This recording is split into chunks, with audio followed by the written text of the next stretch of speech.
చాలామంది ఎండాకాలం జిమ్ మంచిదా చలికాలం జిమ్ మంచిదా అని చాలామంది డౌట్ పడతారు. ఆ డౌట్లోనే ఏ టైంలో చేయాలన్నని చాలామంది అడుగుతూ ఉంటారు. వాళ్ళ పర్సనల్ డౌట్ కూడా క్లారిఫై చేయడానికి ఈ వీడియోలో నేను ఎక్స్ప్లెయిన్ అయితే చేస్తాను. ఎందువల్లంటే చలికాలంలో జిమ్ చేయమంటారు. చలికాలంలో కోర్ టెంపరేచర్ అనేది కంట్రోల్గా ఉంటుంది. కోర్ టెంపరేచర్ కంట్రోల్గా ఉంటే స్వెట్ అనేది ఎక్కువ రిలీజ్ అవ్వదు. స్వెట్ ఎక్కువ రిలీజ్ అవ్వకపోతే ఎక్కువ డీహైడ్రేట్ అవ్వదు.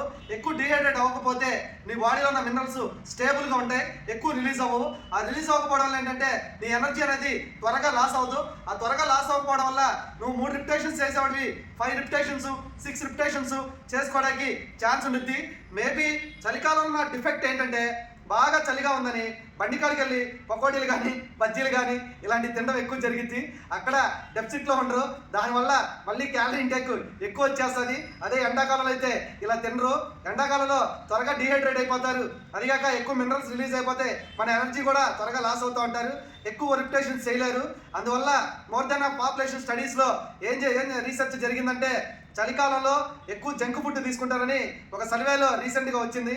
అలాగే తినడానికి కూడా ఎక్కువ ఇష్టపడతారు. అలా తినడం వల్ల క్యాలరీ ఇంటేక్ అనేది ఎక్కువ వస్తుంది.